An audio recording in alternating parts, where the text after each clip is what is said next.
Salut, c'est Quentin, bienvenue dans cette vidéo. Aujourd'hui, vidéo un peu spéciale parce que je suis avec Hugo. Hugo, ce qu'il faut savoir, c'est que j'étais avec lui pendant quoi? Pendant 2 ans, on était ensemble? Et ouais, pendant 2 ans au lycée. Ouais, voilà, c'est ça. Et donc lui, il s'est orienté ensuite vers un BTS profession immobilière. Maintenant, il travaille dans l'immobilier et c'est pour ça que je fais cette vidéo. Vous étiez nombreux à me le demander et vous allez voir, je vais poser toutes les questions que vous m'avez posées. Je vais les poser à lui et lui, pour le coup, il saura parfaitement y répondre. Ce que je vous propose, c'est qu'on ne perd pas de temps et on attaque direct dans le vif du sujet. Donc Hugo, première question. Quel a été un petit peu ton parcours avant de faire ton BTS profession immobilière? Eh ben, très simple, comme tu l'as dit, on s'est rencontrés au lycée. Par la suite, je suis parti, j'ai voulu m'inscrire dans un BTS PI directement. Malheureusement, j'ai été refusé.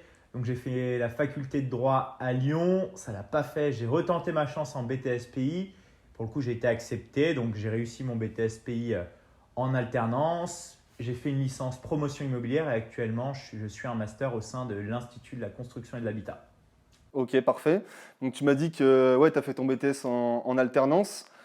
Comment tu as réussi à trouver ton alternance? Est-ce que ça a été compliqué? Est-ce que tu as fait quoi? C'était du réseau? Comment tu t'en es sorti? Alors effectivement, comme on a évoqué tout à l'heure, l'alternance, c'est un peu le parcours du combattant Ouais. parce que J'ai tout le bien monde cherche l'impression. une alternance. Alors moi, j'avais utilisé mon réseau, donc par le biais d'un ami sa mère avait une agence qui voulait développer le service transaction, donc j'ai tout de suite signé.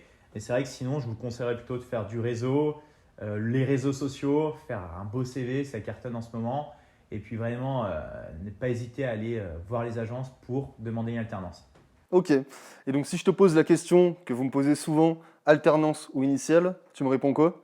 Bah, 1000 fois alternance, je pense que c'est quand même nécessaire de pouvoir mettre en pratique ce qu'on apprend tous les jours avec le métier professionnel. Ok. Donc pour toi, alternance, c'est vraiment quelque chose, Il ouais, n'y a, y a pas tu. photo. Ça permet aussi de gagner un peu des premiers sous, de mettre un premier pas dans le monde professionnel. Donc franchement, c'est à 100% sur l'alternance. Ok, ça marche. Si on revient un peu au BTS profession immobilière que tu as fait en alternance, justement, qu'est-ce que tu as préféré dans ce BTS? Est-ce qu'il y a un côté que tu as bien aimé? Comme on a parlé tout à l'heure, effectivement, moi, tout ce que j'ai pu étudier au BTS PI, j'ai apprécié parce que c'était réellement du concret, c'était pas du blabla. Tout ce que j'ai étudié, aujourd'hui, je le mets en pratique. Ok. Donc, vous voyez ça, vous entendez, ça c'est très rare dans les BTS, parce que vous savez, je couvre d'autres BTS et essentiellement c'est beaucoup de théorie quand même dans les BTS, même si on préconise un peu de pratique. Et là pour le coup, ce que dit Hugo, c'est intéressant parce qu'il y a énormément de pratique. Ça veut dire ce que vous apprenez, et ben ensuite vous le transmettez directement sur le terrain, encore plus quand vous êtes en alternance. Donc ça c'est hyper important et c'est quelque chose, je pense que vous allez bien aimer si voilà les études c'est pas trop fait pour vous et vous voulez vous lancer dans l'immobilier directement. Ensuite, autre question, donc maintenant qu'on a fait un peu le tour sur le BTS de Hugo, on va parler un petit peu de son métier. Donc Hugo, est-ce que tu peux présenter ton métier? Ouais, alors moi, je suis responsable d'un service de transaction au sein d'une régie qui est donc la régie Ouest Lyonnais sur Écully dans la métropole de Lyon. Et donc, mon job, c'est tout simplement de mettre en relation un acquéreur avec un vendeur par le biais donc avec un accompagnement fiscal, juridique et puis aussi mon côté commercial qui permettra de le vendre au meilleur prix et dans les meilleures conditions. Ok, au niveau de tes horaires, comment ça se passe? Comme pareil, comme on disait tout à l'heure, ça dépend des saisons, ça dépend des crises sanitaires, mais effectivement, quand on aime, on compte pas. Le métier d'agent immobilier, il faut savoir se rendre dispo, réactif, donc ça peut être du 35 heures classique sur des semaines moyennes, mais jusqu'à du 50, du 60 heures par semaine quand on est dans un gros pic d'activité où il faut enchaîner les visites et les signatures. Ouais, en fait c'est quasiment un métier passion quoi, c'est un truc, tu l'as ou tu l'as pas en gros. Ouais, si on t'appelle à 16 heures pour un rendez-vous à 20 heures alors que tu avais un autre truc de prévu, il faut savoir se rendre Tu fais dispo. l'impasse. Ouais, c'est ça, tu fais Donc, l'impasse pour le rendez-vous. ok, ça marche. En termes de salaire, alors peut-être pas ton salaire à toi si tu veux pas le dévoiler, mais une tranche moyenne à peu près en tant que débutant En qui tant, arrive comme ça en BTS profession en immobilière. tant que débutant, ce qu'il faut savoir, c'est que tu as deux types de salaires.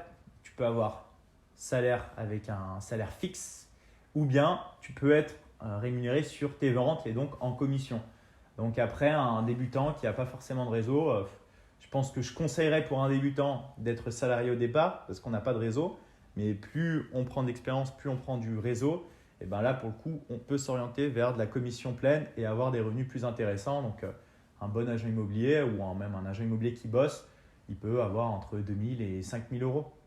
Ok, d'accord. Pour un débutant. Pour un débutant, je pense que c'est pas mal, mais vraiment en donnant du sien. Ouais, ça marche. Ouais, ouais, encore une fois, on revient toujours au métier passion et Exactement. on n'a rien sans rien de toute façon. Et quand on est jeune, il va falloir bosser. Il n'y a pas de secret.